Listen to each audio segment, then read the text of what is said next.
तो hello and welcome everyone.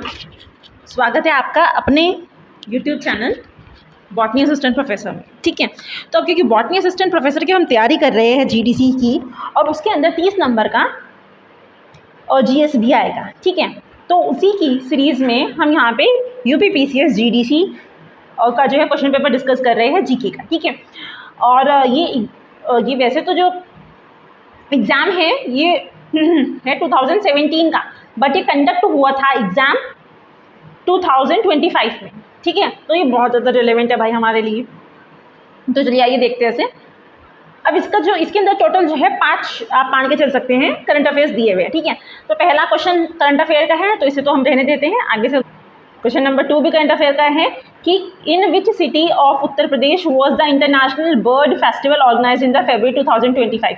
फरवरी 2025 के अंदर कहाँ पे जो है इंटरनेशनल फेस्टिवल हुआ था।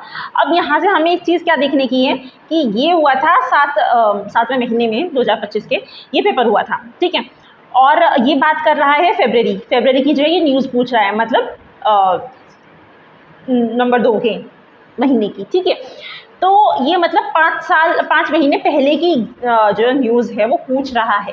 तो वही इंपॉर्टेंट कहा जाता है कि आपको 7-8 महीने का जो है करंट अफेयर्स करके जाना होता है, वो ज़्यादा इंपॉर्टेंट होता है आपके लिए। ठीक है, तो वही है कि 7-8 महीने का करंट अफेयर्स, 8 तो मिनिमम आप जो है मतलब आप हमारा एग्ज़ाम जो है ये कौन सी तारीख में होने जा रहा है, 31 में, तो सितंबर तक का तो कम से कम करके जाइएगा करंट अफेयर। ठीक है, तो चलिए आगे बढ़ते हैं। तो question number 3, which of the following military weapon system is developed by DRDO. DRDO ने कौन सा मिलिट्री वेपन बनाया है? तो डीआरडीओ ने बनाया है Pinaka multi barrel rocket launcher. अब ये यहाँ पे जो पिनाका है ये किस चीज़ से इंस्पायर्ड है? ये वैसे तो ऑफकोर्स ये क्वेश्चन नहीं पूछेंगे मोस्ट प्रोबेबली, बट बता दो पिनाका जो है जो शिव जी का धनुष होता है, शिव जी के जो वो धनुष, ठीक है, उससे जो है ये इंस्पायर्ड है। आगे चलते हैं। Next question number 4, which of the following is not a fish. इसमें से आपको ऑप्शंस दिए हुए हैं, इसमें से कौन सी फिश नहीं है? सबके लास्ट में यहाँ पे फिश लिखा हुआ है, guitar fish, pipe fish, star fish, saw fish. ठीक है, अब हम बचपन से पढ़ते आए वाला तो कि star fish is not a fish. ठीक है, स्टार फिश एक इकाइनोडर्म होता है, तो स्टार फिश के नाम के बाद जरूर फिश आता है, बट ये फिश नहीं है। ठीक है, तो ये याद रखिएगा, इंपॉर्टेंट है। Green muffler is used against which type of pollution. Green muffler किसके अगेंस्ट यूज किया जाता है? तो ग्रीन मफलर जो है नॉइज़ के अगेंस्ट यूज़ किया जाता है, और नॉइज़ को कम करने के लिए क्या होता है कि जो रोड होते हैं ना उसके दोनों तरफ जो है पेड़ लगा दिए जाते हैं जिससे वो नॉइज़ को एब्जॉर्ब कर ले, तो उसी को ग्रीन मफलर कहा जाता है, और वो नॉइज़ पॉल्यूशन के अगेंस्ट यूज़ किया जाता है। Question number 6, how many pairs of ribs are there in a human body. Human body के अंदर कितने पेयर्स होते हैं रिब्स की? यहाँ पे पेयर्स की बात की गई है, मतलब जोड़ी। ठीक है, कितने पेयर्स होते हैं रिब्स के? तो टोटल तो 24 होती हैं, 24 रिब्स होती हैं, पर आप 24 को 2 × 12 लिख सकते हो, जोड़ी पूछी गई है तो वो 12 होती है। ठीक है, तो दोनों ही तरीके से ध्यान से पढ़िएगा कि आपसे टोटल रिब्स पूछे हुए हैं या फिर पेयर ऑफ रिब्स पूछी हुई है। रिब्स ये आपके चेस्ट एरिया में जो हड्डी होती है ना, उसी को रिब्स बोलते हैं। ठीक है, question number 7, the flower is the modification of which of the following. Botany वाले कहेंगे अरे भाई तो हमारे लिए डाला गया था इसके अंदर। तो flower is the modification of which of the following. Flower shoot का मॉडिफिकेशन होता है, हर एक बॉटनी वाले बच्चों को पता होता है। तो क्वेश्चन नंबर 8 क्या कह रहा है कि consider the following events. In events को देखना है आपको, and arrange them in a correct chronological order. Chronological order में अरेंज करना है, स्टार्टिंग फ्रॉम दी अर्लीस्ट, सबसे पहले कौन सा होता है एंड द लास्ट एक्टिविटी। तो वो बता रहा है कि नेशनल साइंस डे मतलब 2025 के डिस्ट्रिक्ट में बात कर रहा है ये, पर हाँ ये देश तो हमेशा ही मतलब हर साल ही सेलिब्रेट किए जाते हैं। ठीक है, तो नेशनल साइंस डे कब सेलिब्रेट किया जाता है जी? 28 फ़रवरी को सेलिब्रेट किया जाता है ये। ठीक है, सीवी रमन जी के उसमें याद उनके बर्थडे पे। फिर नेशनल वुमेंस डे, ये तो सभी को पता है, मतलब सॉरी नेशनल नहीं, ये इंटरनेशनल है। ठीक है, इंटरनेशनल वुमेन डे 8 मार्च को होता है। कमेंट सेक्शन में बताइएगा नेशनल वुमेंस डे कब मनाया जाता है। और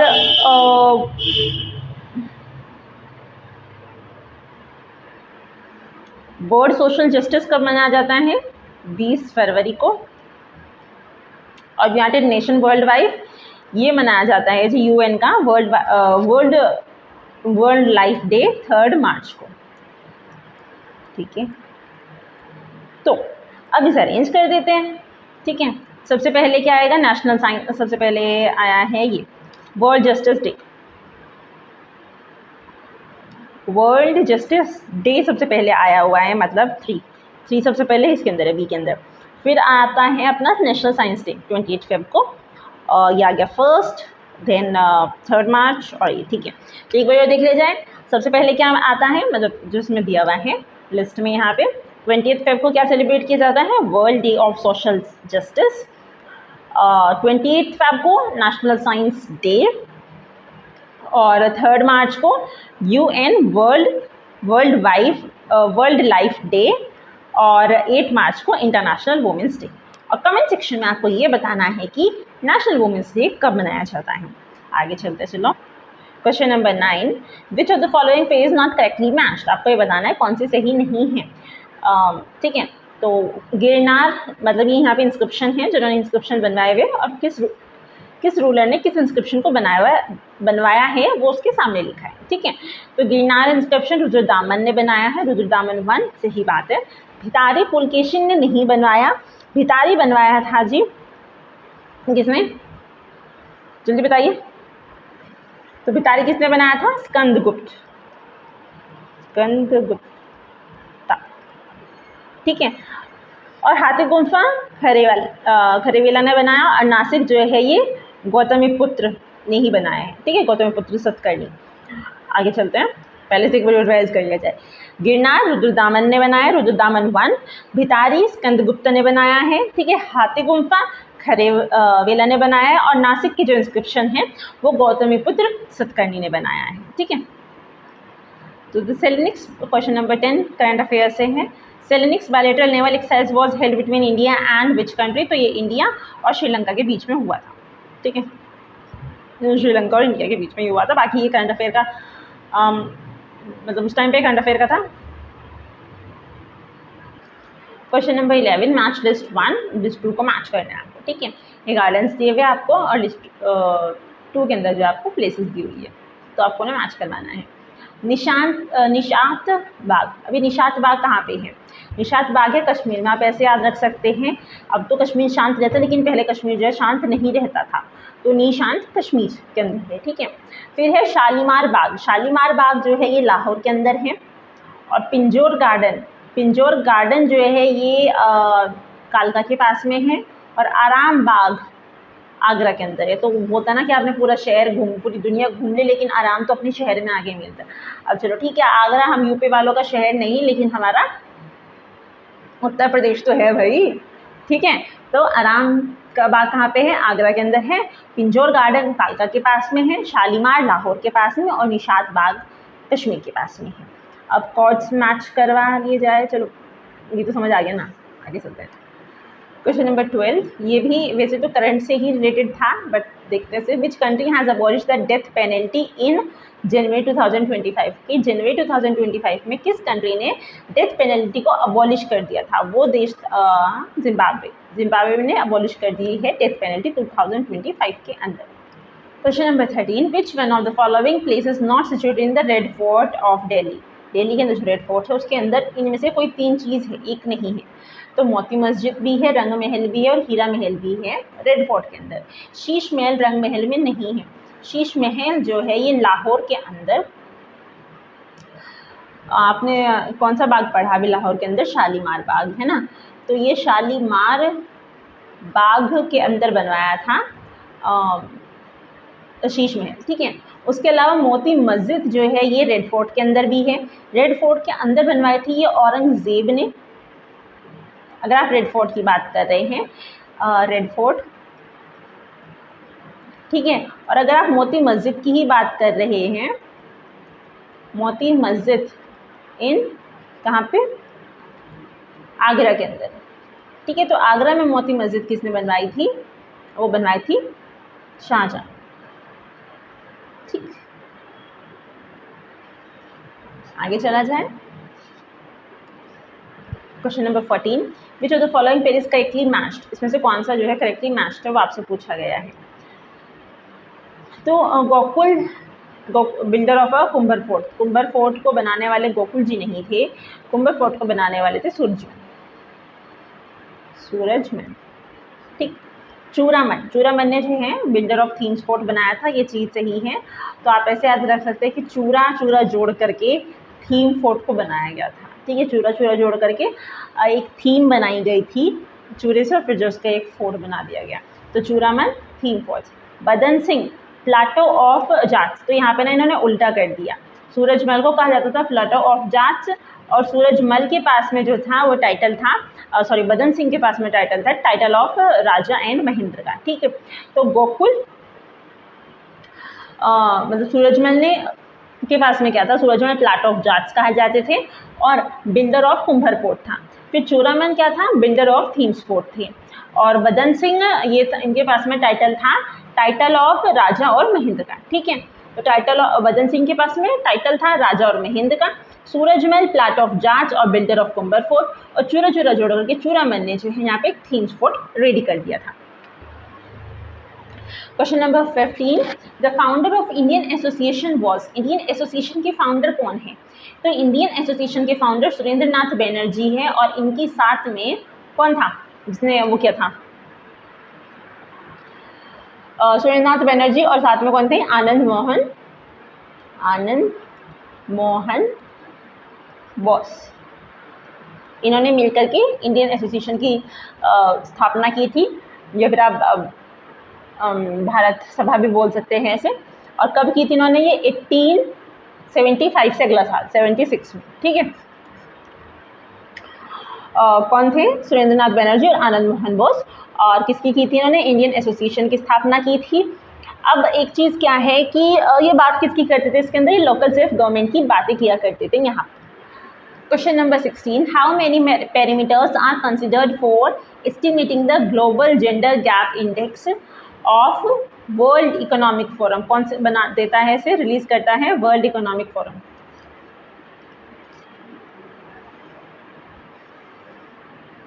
क्योंकि ये इंपॉर्टेंट है, क्वेश्चन ये भी पूछ सकते हैं, अभी तो इन्होंने पैरामीटर्स पूछे हुए, हाउ मैनी पैरामीटर्स, तो और बट ये भी पूछ सकते हैं कि ग्लोबल जेंडर गैप इंडेक्स को कौन रिलीज करता है, वो कौन है, वर्ल्ड इकोनॉमिक फोरम। तो अब हम ये इसका आंसर दे देते हैं कि global gender gap index, global gender gap index के अंदर टोटल कितने हैं, 4 फोरम है, मतलब 4 एस्पेक्ट्स है, 4 पैरामीटर्स है, जिसपे वो चेक करके वर्ल्ड इकोनॉमिक फोरम जो है वो रैंकिंग प्रोवाइड करता है अलग अलग कंट्रीज को। तो कौन कौन से हैं, मतलब आप एक फीमेल अगर देख रही हैं तो वो यही चाहेगी ना कि वो हेल्दी हो, ठीक है। उसके अलावा वो पढ़ी लिखी अच्छी हो, और वो उसका पॉलिटिक्स में भी कुछ इन्वॉल्वमेंट हो, और साथ में जो है वो कमा भी रही हो, अगर वो हेल्दी हो, कमा रही हो, एजुकेटेड हो, और पॉलिटिक्स पे भी जो है वो डिस्कस कर सके, या फिर जो है पॉलिटिक्स में वो जा सके। ये 4 पैरामीटर्स जो होते हैं वो यही 4 वो पैरामीटर्स हैं जिसपे ग्लोबल जेंडर गैप इंडेक्स बनाया जाता है, ठीक है। तो कौन से 4 पैरामीटर्स हैं, एक तो है एजुकेशन, ठीक। अब एजुकेशन करके क्या लेना है, अच्छी एजुकेशन हो, एजुकेशन के बाद में आपको जो है इकोनॉमिक के अंदर आपका पार्टिसिपेशन कैसा है, फिर चलो बाकी तो सब चीज़ें हैं, आपकी हेल्थ भी अच्छी होनी चाहिए, तो ये हेल्थ की भी बात करता है, और 4th पॉइंट कि पॉलिटिक्स में आपका पार्टिसिपेशन कैसा है, ठीक है। इन 4 चीज़ों की जो है ये बात करता है ग्लोबल जेंडर गैप इंडेक्स, और इसे कौन निकालता है, world economic forum. Question number 17, who among the following right articles about the drain of wealth, तो जो ड्रेन ऑफ वेल्थ हो रही थी ब्रिटिश इंडिया के टाइम पे, उसमें किसने लिखा है, इनमें से किस राइटर ने लिखा हुआ है। तो रमेश चंद्र दत्त ने भी उसके बारे में लिखा है, और विलियम डिग्बी ने भी उसके बारे में लिखा हुआ है। अब रमेश चंद्र ने जो थी एक किताब लिखी थी इकोनॉमिक हिस्ट्री ऑफ इंडिया, ठीक है, और विलियम दत्त ने लिखी थी प्रॉस्परस ब्रिटिश इंडिया, 1901 में इन्होंने एक किताब लिखी थी वो। तो इन दोनों ने उस किताब के अंदर यही बताया गया था कि पहले हमारा देश अच्छा खासा था, और अब हमारे देश में से पैसा बाहर जा रहा है, तो ड्रेन ऑफ वेल्थ हो रही है हमारे देश में से, ठीक है। तो 1 और 2 जिसके अंदर है वो आ जाएगा आपका आंसर ए।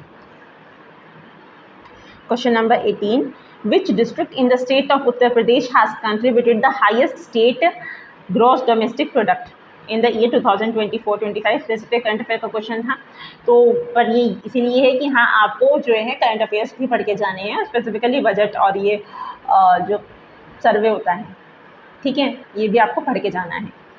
तो ये सर्वे के अंदर से ही आया हुआ, सर्वे में ही बताया गया होगा ये कि कौन सा डिस्ट्रिक्ट है जिसने सबसे ज़्यादा कंट्रीब्यूट किया है स्टेट ग्रॉस डोमेस्टिक प्रोडक्ट के अंदर, तो वो है अपना गौतम बुद्ध नगर, और ये सबसे ज़्यादा मॉडर्न स्टेट है, मॉडर्न डिस्ट्रिक्ट है यूपी का, और इसने कितना किया है 10%। इसी के अंदर अपना नोएडा आता है ना। नंबर 19 पे ये कह रहा है विच रिलेशन इज करेक्ट। यहाँ पे रिलेशन दिया हुआ है आपको मीन मीडियन और मोड के बारे में। तो इसमें क्या है कि आप लिख लीजिए कि ठीक है आपको निकालना है मोड इज इक्वल्स टू, पहले तो मीडियन ज़्यादा बड़ा है तो इसलिए 3 मीडियन के साथ में आता है, ठीक है, और फिर बाद में कहते हैं ना how mean you are, too mean, too mean, तो टू मीन, ठीक है। आप इस तरीके से याद रख सकते हैं कि 2 जो है वो यहाँ पे मोड के साथ नहीं आता, मीडियन का तो याद रहता है कि ठीक है ज़्यादा नंबर वाला ज़्यादा बड़ा नंबर आएगा, 3 जो है वो मीडियन के साथ में आएगा, 2 जो है वो मीन के साथ आएगा, मोड के साथ में आएगा। इसके साथ आप ऐसे याद रख सकते हैं कि यू आर टू मीन, ऐसे ठीक है 2 के साथ में मीन आएगा और मोड की वैल्यू हम ऐसे फाइंड आउट करते हैं, ठीक है। तो correct answer is B. Question number 20, how many times did the date 29 come between 1st January 2001 to 1st January 2025। तो 2025 को हम नहीं गिनेंगे, ठीक है, हमें तो 29 तक गिनना है ना, तो हम 2024 के दिसंबर तक गिनेंगे, ठीक है। तो आप 2024 के दिसंबर तक कितने वो साल होंगे आपके पास में, 24, ठीक है, मतलब 2001 से लेकर के 2024 तक का पूरा, तो 24 साल हो गए आपके पास में। अब हर महीने में आती है 29, तो फरवरी में नहीं आती, तो हम यहाँ पे 11 से मल्टीप्लाई कर लेते हैं, फरवरी को भी छोड़ देते हैं, फरवरी के बाद में ऐड कर लेंगे। जब आप इसे मल्टीप्लाई करेंगे तो यहाँ पे आ जाएगा ये 4 2, ठीक है, यहाँ भी 2 4, तो 4 6 2।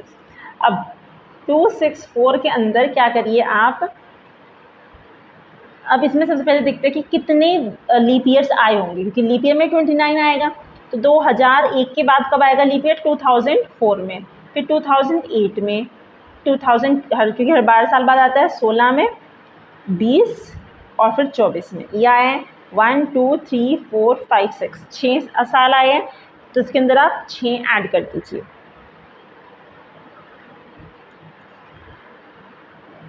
तो 0 7 2 270 आ गया, तो ए इज द करेक्ट आंसर, ठीक है। आई विश आपको समझ आया होगा, इजी सा ही था। Question number 21, a number series is given, number series दी हुई आपको इसमें से मिसिंग नंबर फाइंड आउट करना है। तो इस नंबर सीरीज में यहाँ पे 1 है, यहाँ पे 3 3 आ गया। अगर आप ऐसे देखो ये यहाँ पे 1 है, यहाँ पे 3, फिर ये यहाँ पे 7, अच्छा चलो आपको यहाँ से ये नहीं पता चलता, ये तो पता चलेगा यहाँ पे 3 है, फिर आपके पास में 6 आ गया, 9 आ गया, 12 आ गया, ठीक है, मतलब 3 का टेबल चल रहा है। अच्छा, और अगर आप यहाँ पे देखिए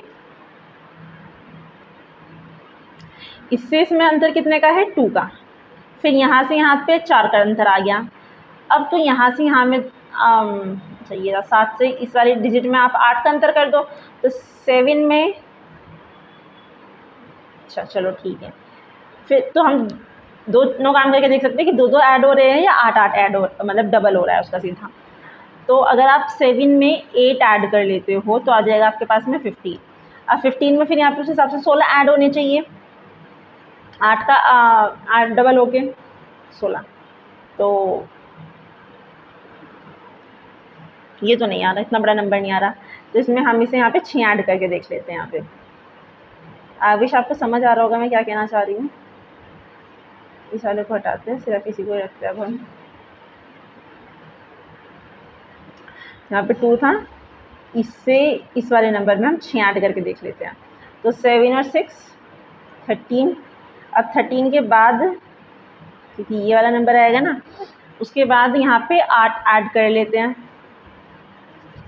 कि 2 ऐड करते जा रहे हैं हम सभी में, तो यहाँ पे 8 ऐड करेंगे, सही आ गया हमारे पास में, ठीक है। तो इसमें मतलब करेक्ट आंसर जो इसका 13 होगा, ठीक है। तो आप इसे फाइंड आउट करके देख सकते हैं, फिर एंड ट्राई मेथड करके देखो, आ जाएगा। शांति से दिमाग को शांत रख के करना, बस that's it. Question number 22, which one is not the formula of mean among the following alternatives. Mean का फॉर्मूला क्या होता है? जितने भी आपके पास में फ्रिक्वेंसीज दे रखे आप सबको ऐड कर दीजिए और फिर एन से डिवाइड कर दीजिए जितने भी नंबर हैं, ठीक है। तो ये भी सही चल रहा है, इसमें ये भी सही है और ये भी सही है, पर ये यहाँ पे गलत है, तो C is not is the correct answer, ठीक है। Question number 23, find the missing number in the following diagram. इस डायग्राम में से आपको मिसिंग नंबर निकालना है। तो जैसे आप यहाँ पे देख सकते हैं कि ये 3 और 4 को मल्टीप्लाई करके 19 नहीं आ रहा, आप ये चेक करने की कोशिश किए कि 19 कैसे आ सकता है। अब अगर आप 14 का स्क्वायर कर दीजिए तो 16 में 3 ऐड करेंगे 19 आ गया। सेम ऐसे आप यहाँ पे भी देख सकते हैं, 6 6 36 और 5 ऐड कर दीजिए तो 41 आ जाएगा। यहाँ पे भी फिर ऐसे ही कर लीजिए, 9 से 81 और प्लस 8 ऐड कर दीजिए तो 89 आ गया। अब 89 ढूंढा भाई इसमें 78, तो 89 तो दे नहीं रखा, तो D is the correct answer, ठीक है। 24 ये रहा आपकी स्क्रीन के ऊपर। इसमें इन्होंने क्या पूछा है, consider the following qualifications of to be eligible to be elected as a president of India. तो प्रेसिडेंट ऑफ इंडिया बनने के लिए आपके पास में क्या क्या क्वालिफिकेशंस चाहिए होती है, ये आपसे पूछा गया है। इन्होंने ऑप्शंस में क्या दिया हुआ है, should have completed 30 years of age, 30 नहीं 35 ईयर्स ऑफ एज कंप्लीट हो जानी चाहिए उनकी। Should be qualified for the election as a member of Lok Sabha, हाँ जी बिल्कुल सही बात है। मतलब वो लोकसभा के इलेक्शन लड़ने के लिए काबिल होनी चाहिए, ठीक है, election as a member of Lok Sabha. Should not hold any office of profit, कोई ऑफिस ऑफ प्रॉफिट ना होल्ड करते हो वो, ये बात भी सही है। अब इसमें से हमारे पास में फर्स्ट गलत है, बाकी सेकंड और थर्ड जो सही है। तो देख लीजिए सेकंड और थर्ड किसमें पूछा गया, क्योंकि आपसे यहाँ पे करेक्ट आंसर पूछा गया है। ये रहा सेकंड और थर्ड डी, ठीक है। ये पॉलिटिक्स आया हुआ क्वेश्चन है, एक mark. Question number 25, which one of the following is a biodiversity hotspot found in India. ऐसा कौन सा यहाँ पे बायोडाइवर्सिटी हॉटस्पॉट है जो इंडिया के अंदर पाया जाता है। अच्छा ठीक है, अब आपको पता है बायोडाइवर्सिटी हॉटस्पॉट इंडिया के अंदर कितने हैं। तो ये देखिए इंडिया के 4 बायोडाइवर्सिटी हॉटस्पॉट, ठीक है। नंबर 1 ये रहा हिमालय, ठीक है। नंबर 2 जो है ये रहा आपके पास में वेस्टर्न घाट्स। अब नंबर 3 और नंबर 4 ढूंढा जाए। ये नंबर 4 है इंडो बर्मा का, तो ये भी इंडिया के अंदर का भी रीजन आ जाता है, ये वाला रीजन इंडिया का ही आ रहा है इसके अंदर, इंडो बर्मा के अंदर, ठीक है। और एक है सुंडरलैंड, तो जो ये वाला पूरा रीजन जो है वो सुंडरलैंड का आता है, और ये अपना इंडिया है, इसके अंदर इंडिया के आइलैंड्स आते हैं इसके अंदर सुंडरलैंड के अंदर, ठीक है। तो 4 बायोडाइवर्सिटी हॉटस्पॉट हैं जिसका इंडिया पार्ट है, ठीक। और टोटल कितने हैं, 36 है टोटल, है ना। तो आगे चलते हैं अपने क्वेश्चन के ऊपर। Question number 25, which one of the following is a biodiversity hotspot in India. तो गुजरात प्लेन ये बायोडाइवर्सिटी हॉटस्पॉट नहीं है इंडिया के अंदर। नेक्स्ट इंडो बर्मा, हाँ इंडो बर्मा है भाई, ईस्टर्न घाट्स नहीं है, वेस्टर्न घाट्स है, तो ये चीज़ गलत होगी। डेक्कन प्लेट्यू भी कोई बायोडाइवर्सिटी हॉटस्पॉट नहीं है, तो इसलिए B is the correct answer. Question number 26, the Homestake mines of United States, दिया भी हुआ है, United States of America is famous for, किस चीज़ के लिए फेमस है, गोल्ड, डायमंड, गोल्ड, कॉयल और क्रूड ऑयल। ये फेमस है गोल्ड के लिए, और ऐसा माना जाता है कि होम स्टेक माइन जो है वो सबसे डीपेस्ट माइन है गोल्ड के लिए, कहाँ पे, वेस्टर्न हेमिस्फीयर के अंदर, वर्ल्ड में नहीं, सिर्फ वेस्टर्न हेमिस्फीयर की जो है ये सबसे डीपेस्ट मानी जाती है, ठीक है। और लेकिन करेंटली अभी ये वाली माइन बंद है। Question number 27, the first 5 year plan was mainly related to. तो फर्स्ट 5 ईयर प्लान कब से कब तक शुरू हुआ था, 1951 से शुरू हुआ था, या 1956 तक चला था। 1951 से मतलब 5 ईयर प्लान शुरू हो गए थे। और 5 ईयर प्लान किस पे बेस्ड थे, तो ये हेरोड डॉमर मॉडल पे बेस्ड थे। अब आती है फर्स्ट 5 ईयर, मतलब अभी हमारा मेन फोकस क्या था स्टार्टिंग में, क्योंकि जिस चीज़ में हम अच्छे होंगे, हम उसी पे फोकस करेंगे। तो सबसे पहला प्लान जो था वो हमारा एग्रीकल्चर पे ही था, क्योंकि हमारी एग्रीगेरियन सेक्टर था, तो हम अपना एग्रीकल्चर सेक्टर को और ज़्यादा इम्प्रूव करना चाहते थे। तो इस वजह से एग्रीगेरियन सेक्टर, उस टाइम तक servicing sector, industry sector, banking, उस पर इतना फोकस नहीं था हमारा उस टाइम पे। पहले हम अभी अपने खाने पीने का ही सिस्टम, पहले इंसान अपनी वो होता ना कि रोजी रोटी का पहले इंतज़ाम करता है, फिर रहने सहने का देखेगा, उसके बाद फिर ढकने का कपड़ा देखेगा, उसके बाद फिर वो अपने लग्जरी लाइफ की तरफ जाने की कोशिश करता है कि ठीक है अब मुझे कार चाहिए, गाड़ी चाहिए, घर गाड़ी बंगला ये सब कुछ चाहिए। पहले नॉर्मल एक रोटी कपड़ा मकान मिल जाए, ये बेसिक नेसेसिटीज़ होती है किसी की भी। तो हमारी वही बेसिक नेसेसिटीज़ में हमारे जो था वो एग्रीगेरियन सेक्टर था। Question number 28, in which season do Australian celebrate Christmas? Main बात तो हाँ, क्रिसमस कब आता है? दिसंबर में, ठीक है। तो आपसे क्वेश्चन ये पूछा गया है कि ऑस्ट्रेलिया के अंदर दिसंबर किस सीज़न में आता है? Summer, spring, autumn, winter. हमारे यहाँ पे तो दिसंबर विंटर में आता है, ठीक है। ये है जी इंडिया की बात। पर ऑस्ट्रेलिया, इंडिया जो है ये है नॉर्दर्न हेमिस्फीयर के अंदर, है ना, और ऑस्ट्रेलिया है सदर्न हेमिस्फीयर के अंदर। हाँ, तो इस टाइम पे ऑस्ट्रेलिया, जब यहाँ पे इंडिया के अंदर ठंड हो रही होगी तो ऑस्ट्रेलिया के अंदर गर्मी हो रही होती है। तो ऑस्ट्रेलिया वाले समर में अपने यहाँ पे क्रिसमस सेलिब्रेट करते हैं और इंडिया वाले विंटर में सेलिब्रेट करते हैं किसे? Christmas. Question number 29, what percentage of area is targeted to be under forest as per the forest policy of India? तो फॉरेस्ट पॉलिसी ऑफ इंडिया में कितना टारगेट है कि हाँ इतना जो है एरिया हम अपने इंडिया का कवर करेंगे फॉरेस्ट के अंदर, that is 33%। Question number 30, the mountain range situated between the Narmada and Tapti. तो ताप्ती और नर्मदा रिवर के बीच में कौन सी माउंटेन रेंज है? वो है अपनी Satpura mountain range, is between the, कहाँ पे? नर्मदा और ताप्ती रिवर्स के बीच में आती है, ठीक है। अरावली तो बिल्कुल ऑप्शन में नहीं होंगे, तो राजस्थान के अंदर है। उसके अलावा जो है ये सतपुरा आंसर है आपका, ठीक है। तो इसी के साथ में हमारे 30 क्वेश्चंस सॉल्व हो चुके हैं। अब मिलते हैं अगले PYQs को सॉल्व करते हुए, ठीक है। Till then take care, bye bye, all the best for exams.